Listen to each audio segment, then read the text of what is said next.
In this translation, I've tried to stay as close as possible to the way the original wording is placed. So depending on what the Greek word does in the line, I try to indicate that. And sometimes when we read it in English, it doesn't sound natural because I'm trying so hard to stay with the positioning. But the positioning is important because it's a way for the system to indicate what's important and what's less important.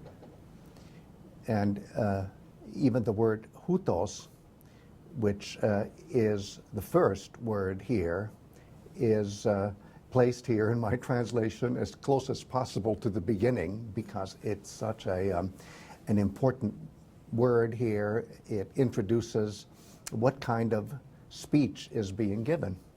What do you mean by that? Well, just as we say things like once upon a time, and once we say that, people who are listening to us know that we're going to tell a fairy tale.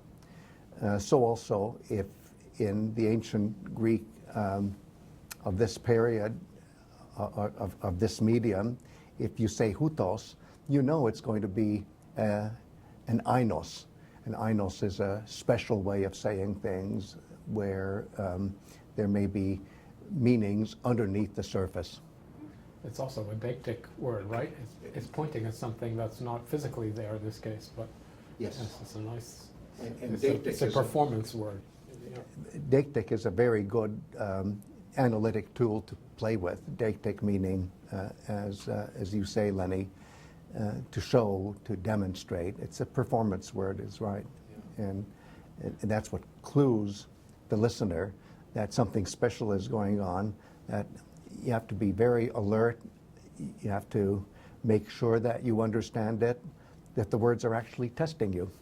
In anthropological context, when you see performers performing a myth, they'll say, it was right there, and they point to it even though it's not there. And they actually point. So, really and in Greek, the way you would say that is deixis, and the adjective that we use when we analyze this, deictic, comes from deixis.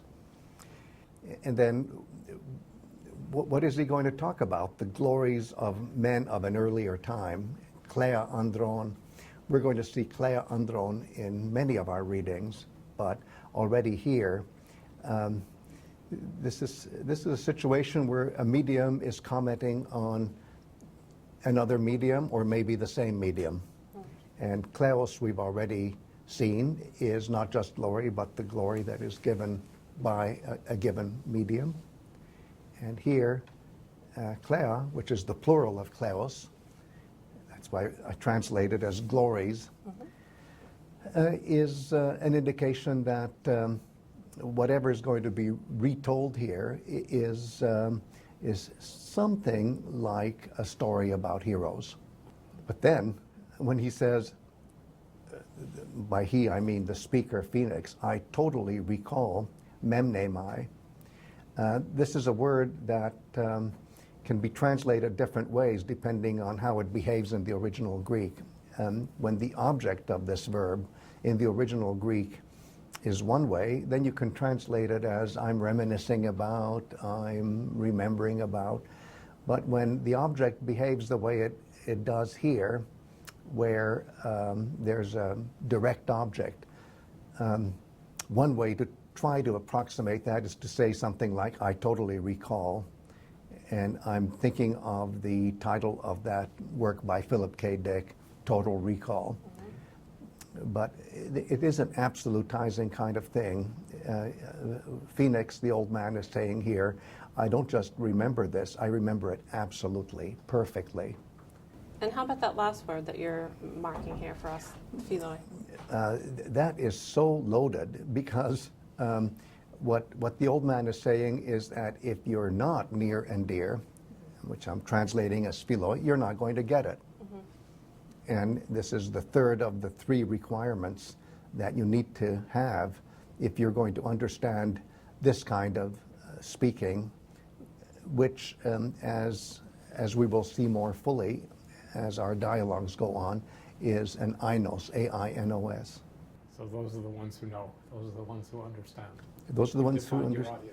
audience. That's right. So it's defining the audience, and the story that frames this story does not have such requirements. It's only when you have these embedded stories that you have more specialized ways of talking about heroes, and this is certainly one of them. And so it seems that the speaker has this kind of special authority, right? They're saying, Memnēmai, total recall. Yes. But on the other hand, the status of the audience is still very important. It has to work together for everything to be perfect. So in a way, it's an embedded form of speaking that cues you about what the frame narrative, what the frame story is all about. Maybe the frame story also has such requirements, but how can you know? Well, one way of knowing is to see how, when people apply stories within a story, what kind of requirements they have. Maybe those requirements extend to the outer narrative as well. Mm-hmm. Maybe when we started off in Iliad, scroll 1, line 1, we were already under all sorts of obligations about what we're supposed to get out of this. Maybe we didn't get it then yet, but when we see this kind of how-to, mm-hmm. There's a better chance of our understanding the macrocosm by looking at the microcosm.